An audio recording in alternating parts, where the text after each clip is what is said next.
Mahigit 2 taong manunungkulan ang mga mananalo ngayong barangay at sangguniang kabataan elections ko niya. Kaya ano nga ba ang mga tungkulin nila at may sweldo nga ba yan? Yun. Diba? Alamin natin yan sa balitang hatid ni Nico Wahe. Malaki ang papel ng barangay sa ating lipunan. Kami po ay nagtatrabaho para po sa inyong kabutihan. Dahil dito unang lumalapit ang mga residente para sa kanilang pangangailangan. Ang barangay ay pinamumunuan ng isang punong barangay. Siya ang nagpapatupad ng mga ordinansa, naghahanda ng taunang budget ng barangay, tiyaking mapaabot ang mga pangunahing serbisyo publiko at pumipirma ng mga kontrata para sa mga proyektong nasasakupan ng kanyang barangay. Ang sangguniang barangay ang lehislaturang sangay na pinamumunuan ng punong barangay. Binubuo rin ito ng 7 barangay kagawad at sangguniang kabataan chairman o chairperson.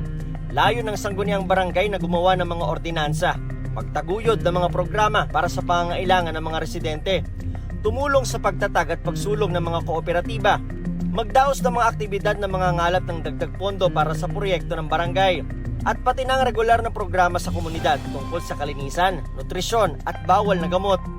Layo ng SK na manguna sa pagbuo at pagpapatupad ng mga programang pangkabataan.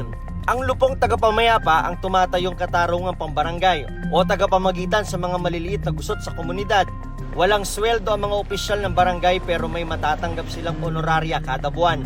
Ang punong barangay nakatatanggap ng hindi bababa sa 1,000 piso kada buwan o hindi higit sa salary grade 14. Ang mga miyembro ng sangguniang barangay, SK Chairman, Barangay Treasurer at Barangay Secretary ay makatatanggap naman ng 600 piso kada buwan o hindi hihigit sa salary grade 10. Ang buwan ng honorarium naman ng mga opisyal ng SK ay nakadepende sa kanilang attendance sa mga pagpupulong, deliberation at opisyal na aktibidad. Hindi rin dapat ito hihigit sa salary grade 9 step 1 ng kanilang lungsod o bayan. Habang nasa serbisyo, mayroon silang insurance coverage, Christmas bonus o cash gift na hindi bababa sa 1,000 piso, libreng pagpapagamot sa ospital ng gobyerno, libreng tuition o matrikula ng kanilang mga legitimate na anak sa state university o college sa kanilang lungsod, bayan o probinsya, at mabibigyan ng civil service eligibility. Ang SK chairperson at mga miyembro nito, libre rin ng tuition o matrikula sa public tertiary school sa kanilang lugar. Exempted din sila sa National Service Training Program. Mayroon silang PhilHealth coverage, traveling reimbursement para sa mga opisyal na aktibidad at proyekto at civil service eligibility. Kaya naman mga kapuso, pusukan ang mga tunay na magbibigay ng totoo at tapat na serbisyo.